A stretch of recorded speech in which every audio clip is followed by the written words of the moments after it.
তো 7 দিন 8 দিনের সময় শেষ, আবারও যাচ্ছি চেন্নাই।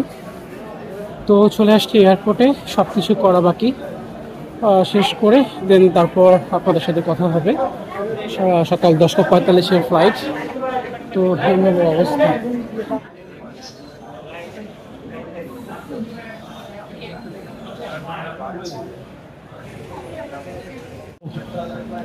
এই তো সব কিছু শেষ করছি, শেষ করে এখন যাব আর কি।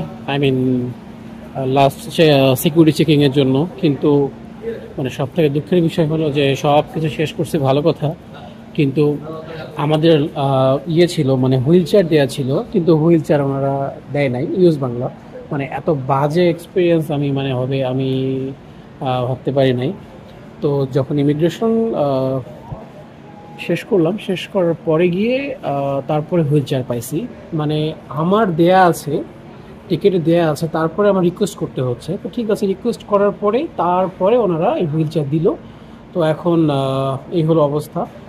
সো 10:45-এ ফ্লাইট। ঠিক আছে, আশা করি কথা হবে আবারও।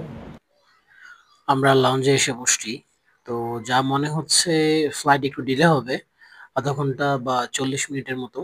আর এখানে তো সবাই মানে চেন্নাই যাবে হয়তো বা, মানে পেশেন্ট আর কি, সবাই পেশেন্ট।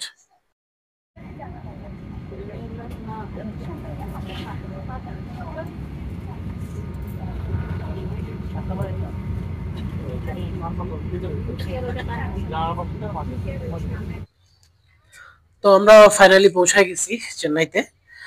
পৌঁছানোর পরে আমাদের গাড়ি আগে থেকে ঠিক করা ছিল। গাড়ির ড্রাইভারের সাথে যোগাযোগ করছি, যোগাযোগ করে গাড়িতে উঠলাম। আমাদের ফ্লাইট ছিল প্রায় 1 ঘন্টার মতো ডিলে। আর আমরা এখন যাচ্ছি আমাদের হোটেলের দিকে। আই মিন আগে থেকে যে হোটেলে থাকতাম আমরা, বা যেখানে আছি আমরা, ওখানে আগেই বলে রাখছিলাম। আর প্রায় 2.5 থেকে 3 ঘন্টা লাগতে পারে রাস্তায়। তো এই হলো অবস্থা। তো চলেন তাহলে যাওয়া যাক, আর ডিরেক্ট গিয়ে হোটেলের সামনে একটা ভিডিও দিব এই তো। আর নেক্সট ডে কখন ট্রাই করবো হোটেলের ভিতরে কোনো একটা ভিডিও দেওয়ার জন্য।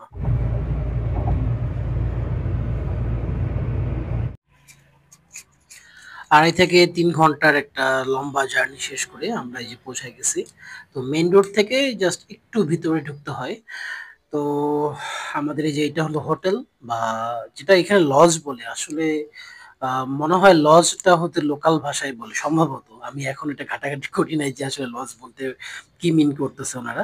বাট এইরকম যেগুলা হোম স্টে টাইপের যেগুলো আছে, সেগুলো সম্ভবত লজ, সম্ভবত। তো যাই হোক, ভালো থাকবেন সবাই। আবার কোনো না কোনো ভিডিওতে দেখা হবে। আসসালামু আলাইকুম।